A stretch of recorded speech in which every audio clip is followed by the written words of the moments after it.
Class 12th का जो आज का ऑफलाइन टॉपिक है, जो हमने कल भी पढ़ाया था,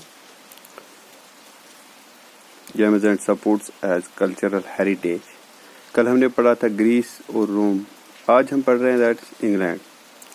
England has a very much important role in games and sports. England की अगर हम बात करेंगे, England has emerged as an imperial state, has a very good history of games and supports and has a very good competition and it has a very good contribution। बहुत ज़्यादा अच्छा contribution भी है इंग्लैंड का किस में, games and sports में। तो इस सब games and sports as cultural heritage जो हमने कल पढ़ा था, उसमें हमने पढ़ा था ग्रीस और रोम। आज हम इंग्लैंड की बात करते हैं। इंग्लैंड ने भी बहुत ज़्यादा योगदान किया है गेम्स एंड सपोर्ट्स में to improve the conditions and to contribute in different kind of games and sports. जैसे कि आप देख रहे हैं यहाँ पे लिखा भी हो कि England has produced so many good players and England has also produced so many games. जैसे कि इंग्लैंड को कहा भी जाता है कि England is the mother of all ball games. बहुत ज़्यादा बॉल गेम्स जो है वो इंग्लैंड में ही उनकी इन्वेंशन उनकी हो गई, और बहुत ज़्यादा बहुत ज़्यादा बॉल गेम्स की बर्थ जो है वो इंग्लैंड में ही हो गई। इंग्लैंड कल्चर मतलब it rich very games and supports. Perhaps all ball games are born in England। England का जो योगदान है किसमें, गेम्स और सपोर्ट्स में, वो बहुत ज़्यादा है। और इंग्लैंड का कल्चर जो है that contributes much more in games and sports by the different veg.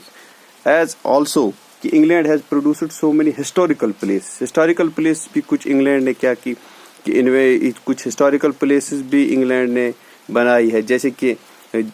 जैसे डर्बी, हॉर्स रेस के लिए सबसे ज़्यादा फेमस प्लेस है वो है हिस्टोरिकल प्लेस में, वो है डर्बी फॉर हॉर्स रेस के लिए, या ओवल लॉर्ड्स क्रिकेट के लिए बहुत ज़्यादा फेमस स्टेडियम्स है, या वेम्बली फुटबॉल के लिए बहुत ज़्यादा फेमस प्लेस है इंग्लैंड में, या विंबलडन टेनिस के लिए।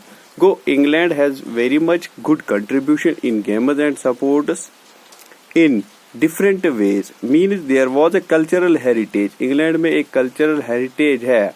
Means there was some kind of heredity factors, cultural heredity factors that effects and that improve the different games and sports activities in England. बहुत सारी कंट्रीज और बहुत सारे कल्चर्स का कंट्रीब्यूशन है गेम्स एंड सपोर्ट्स को क्या इंक्रीज करने में।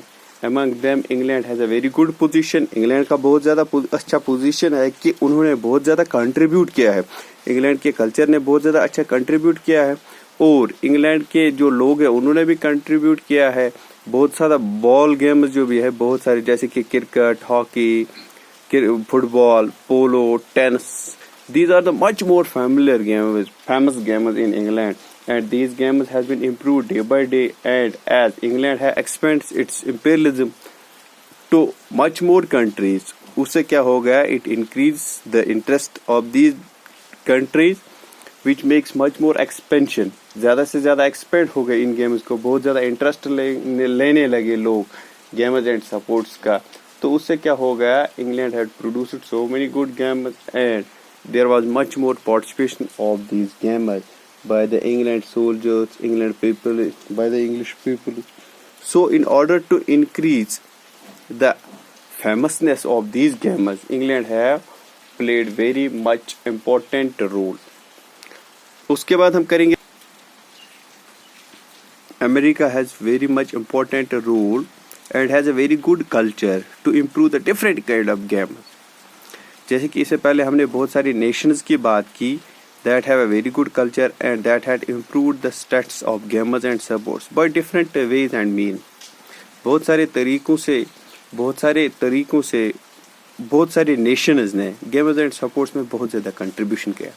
जैसे कि इससे पहले वाले जो कल का क्लास था उसमें भी मैंने ये पढ़ाया था कि games and sports as cultural heritage है।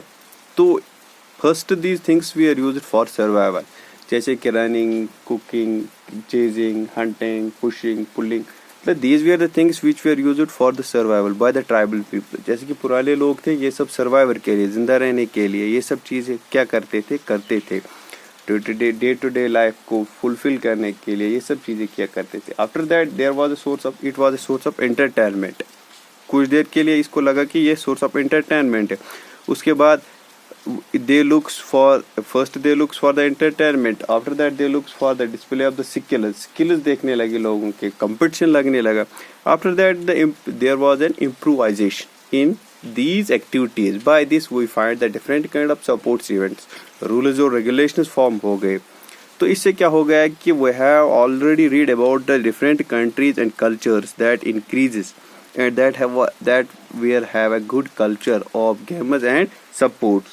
तो अब हम बात करें अमेरिका की. तो America is one of the most developed nation and America है individually introduced different kind of game, जैसे कि बेसबॉल, बास्केटबॉल, वॉलीबॉल.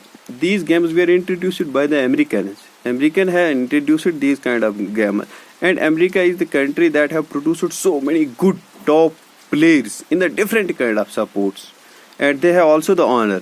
उनके हाथ में ये भी है कि almost in every Olympics they have topped the medal tallies almost in all the Olympic events. या जो भी कोई खेल और स्पोर्ट्स के बड़े बड़े इवेंट्स होते हैं, गेम्स एंड स्पोर्ट्स के होते हैं, अमेरिका है make very good contribution and America है make much more good participations and good number of participations, good number of medals in every and each and every game activities.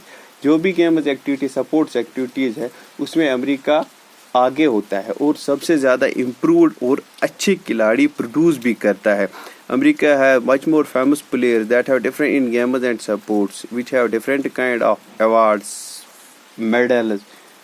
So America has also the honor.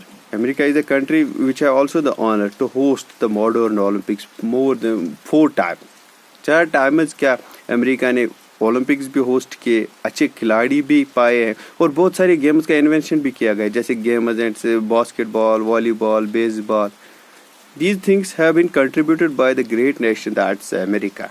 And America has very good culture which influences the games and sports and improve the different kind of games and sports.